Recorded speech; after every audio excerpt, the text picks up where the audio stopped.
Making videos is a great way to share your passion, build a community, and make you more marketable as a design team member. But it can feel overwhelming when you're starting out. My name is Ardith, and I am a card maker. I am not a photographer, not a filmmaker, not a techie, not a writer, and I'm definitely not an actor. But when you have a small YouTube channel, you have to be all these things, and it can feel scary. Cameras, lighting, audio, editing, content, so many choices. So here's a quick look at my video making process in 6 steps to show you that it's not as scary as it seems. First, I start with a plan.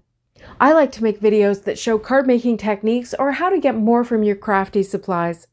I use a project management app called Trello to help me keep track of my videos, from some vague ideas to more developed plans with deadlines to my released videos. Within each video card, I can jot down any ideas I have so that I don't lose them. I can remind myself of any requirements associated with a video, and I can schedule reminders so I stay on time. I generally try to make 1 video a week, and when it's time to film, I set up my desk with my Android phone as my camera over my work surface. I close my blinds to try and limit any changes to the light, and I use upward-facing desk lamps to give the work surface a cool, diffused light. When the footage has been shot, I upload it to my video editor, wevideo. This is a web-based, subscription-based editor. I have a subscription, but there is a free plan, and of course there are lots of other editors out there. When the footage has been uploaded, I put each clip into my timeline and I do my basic editing. I position it, I mute it, and I adjust the lighting. Then I go through and I do my first rough cut. I take out anything that isn't useful or interesting, including all the time I spend walking around my room looking for stuff or reaching into the cubby ahead of me on my desk. As I'm doing this, I'm thinking about the logical sequence of my story, and if I film things out of order, I rearrange the clips to make sure that they make sense. Now that my video is roughly put together, I start to write my script. I know there are loads of people who are very good at just chatting, but I am definitely someone who wants more structure, so I don't forget to say anything. In fact, when I first started making videos 4 years ago, I was so nervous about voiceovers, I just didn't do them. I made quick 1-minute videos with music. Breaking my learning process down into video and then adding the audio later, when I felt more comfortable, made my learning curve a little less steep and the idea of doing a full video less intimidating. Once my script is ready, I read it over a couple of times, both to catch any errors and to practice a bit. At this point, I generally take a break from editing and I take photos of my finished cards. I have a very tall window in my north-facing craft room, and that gives me lots of natural light during the day. I take my photos in this little area that has been built very inexpensively with white foam core walls. These make sure that the light from the window is reflected back onto the card without being darkened or tinted by surrounding areas. I take straight-on and close-up photos of each card, as well as photos of all the cards together. I use my phone to take my photos.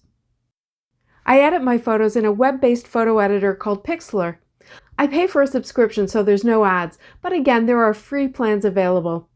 My editing is usually very simple. I adjust the brightness and contrast, and I crop the photos to both YouTube size, which is 1920 by 1080 megapixels, and square, which is 1080 by 1080. And finally, I add a watermark image as a layer to identify the photo as mine. I upload my YouTube-sized photos to my editor, and I head into the next step, which is voiceover. For the voiceover, I use a voice recorder app on my phone, along with a lav mic to record. I just read off my computer screen and I repeat any sentences that I mess up until I get them right. I can fix them in the editor later.